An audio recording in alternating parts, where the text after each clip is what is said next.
Chapter 11.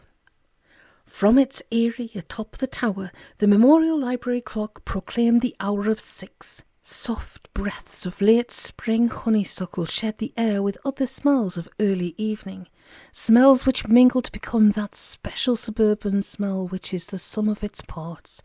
Smells of frying fish, of Scotch whisky, of cheap cigar smoke, of exclusive perfume, and of other smells, strange and haunting and unfathomable.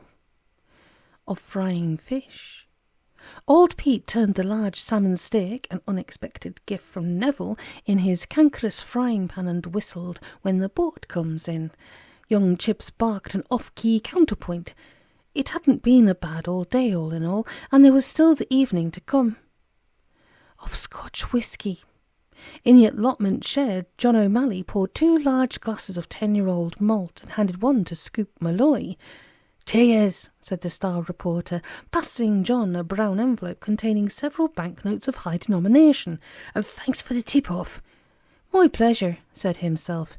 "I suggest that we drink to further scopes of an exclusive nature. Your health, and yours." Of cheap cigar smoke. The editor of the Brentford Mercury paced the floor of the print room, enveloped in a thick blue haze. Through this, Williams, the languid typesetter, peered up at intervals from the vast cryptic crossword he was composing to catch the latest philippic directed towards a certain newly arrived police inspector. Beneath the editor's piercing feet and torn asunder lay the trampled remnants which were some of the greatest headlines never to see the light of day. Braves raise riot in bribery scandal sensation. This, and no less than 27 permutations of equal literary worth, had been done to death that very afternoon when Hovis had unexpectedly arrived at the office, slapped a D notice on the whole thing, declared it sub judice, and paraphrased a famous Fleet Street axiom with the words, "Publish and be nicked." The editor puffed and pierced, effed and blinded, and did such other things as ruining the day and damning the eye of. William squinted through the blue fog towards his wristlet watch. It'd soon be on double time. He would wait until that time before he suggested that they could always use "Brentford to horse next Olympics," which was probably the greatest headline the Mercury was ever likely to get, without fear of prosecution. In the meantime, he was having a problem finding a word to fit 47 across. He had something air, something air, and something D. A swear word escaped from the mouth of the now invisible editor. "Ideal," said Williams. B.A. star D. Astronomical graduate comes bottom of the class in exam, or something like that. Of exclusive perfume. Jennifer Naylor arrayed herself upon a chromium bar stool before the faux marble counter of Punter's Wine Bar, sipping a cocktail and considering the doings of her day. A wry smile played about her delicate lips, and her equally delicate fingers played about a ludicrous miniature sunshade, which shish kebabbed a morello cherry and a slice of canned pineapple. To the sounds of a drum roll and stupendous applause heard only to himself, the establishment's proprietor, one Robert Tucker, known and hated locally as Bob the Bookie, swaggered through the reproduction Art Deco doorway. Tonight he was a vision in white. A Japanese silk jacket hung upon his shoulders at full Zorro, sleeves dangling like those of a double amputee. The inevitable Ray-Bans were strung about his neck, and the 2-inch Cuban heels raised everything except his credibility. This was amply catered for by the Rolls-Royce keyring, which swung from a belt loop above his padded crotch, and a wallet containing a secret contrivance designed for him by Norman, which could project his American Express gold card into the lap of a likely-looking female at the touch of a secret button. Feigning nonchalance at the singular lack of punters this happy hour, he flexed his shoulders, stooped to retrieve his jacket, and sauntered over to his single patroness. "Hi, Jem, baby," he crooned, clambering on to the next bar stool. "What's happening?" "Simply enjoying the tranquillity of your wine bar," Jennifer explained. "All the others get so crowded around this time." Bob leant forward to bring Jennifer within the killing range of his aftershave. "Punters is somewhat exclusive. Say, is that your new push outside?" Jennifer nodded. "Like it?" "Not half. got the one on order myself. New reg, of course, electric blue, drinks tray on the back, holophonic sound system, the lot.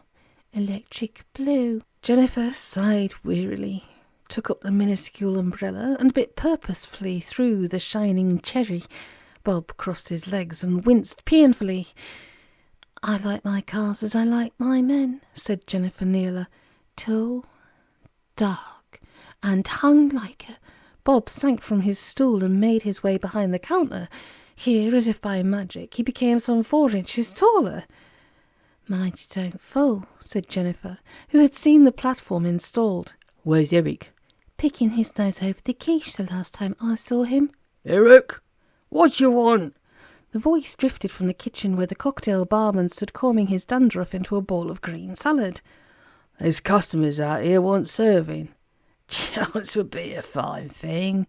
Eric slouched into view, adjusting his bow tie and stroking stray flecks from his waistcoat shoulders. Same again, dear? He asked Jennifer. Same again for the lady, said Bob, settling himself in behind the bar, and I'll have a raging stonker. He winked lewdly toward Jennifer. He'd come up with all the suggestive names for the cocktails himself, after a holiday in Benidorm. It seemed to go down a bundle over there, and Bob was at a loss as to understand why the Brentford glitterati had not taken to it. How'd you like your raging stonker? Eric asked, shaking though stirred. Bob stared some daggers at the barman and smiled one of those you can't get the staff nowadays kind of smiles toward Jennifer. Stirred, he said from between gritted teeth. Eric went off about his business, worrying at his scalp with the cocktail stirrer. What do you think of this? Bob bared his left wrist toward Jennifer, exposing something that resembled a broad gold band and swiftly changing the subject. A bracelet. How sweet. Not a bracelet, said Bob. It's the very latest innovation in wristwatches from Piaget. The dial encircles the wrist, see, and this little light inside travels around once every 24 hours, telling you the time. Clever, eh? Press this button. Bob did so, and all the digits shift so you can tell the time anywhere in the world. Waterproof and shockproof and very exclusive. Paid for by the punters, no doubt. You're not kidding. Bob leant forward, smirking. If you knew just how eager some of them are to give their money away. Really? Really. You'll never guess what one of them came in to place a bet on today. Won't I? Bob shook his head and guffawed. Jim Pooley only came down to my shop and bet £10 that the next Olympic Games would be held in Brentford. Bob collapsed in paroxysms of laughter. Tears filled his eyes and ran down his cheeks, streaking his suntan. Can you imagine? He croaked between spasms. Can you imagine? And you took the bet? Oh, yeah. I gave him 1,000,000 to 1 on it. Eric returned with a split beaver and a raging stonker. Did you say your watch was shockproof, Bob? Jennifer asked. Why, yes, I think so. Bob dabbed a tear from his eye. Why'd you ask? Let me whisper. Just be on the safe side, said Jennifer Nealer, drawing the likely lad into the aura of her exclusive perfume. The sun, slanting away beyond the royal queue, laid its trail of shadows and turned the gasometer, the flat blocks, the art centre and the ancient island oaks into frail theatrical props. From the black shadow of the gasometer, a car of still deeper black emerged, as if drawn from a dark wall of water. A small quizzical face was scarcely visible, peering through the steering wheel. A chauffeur's cap perched upon the dwarfish head, and a tiny gloved hands guided the silent vehicle towards the Ealing road. At intervals, the car shuddered violently, and the chauffeur flinched. Within the rear compartment, something fearful was occurring. Blows rained upon the dividing glass screen, and a series of great thumps, as of something heavy being tossed to and fro, sent shivers through the weird black automobile.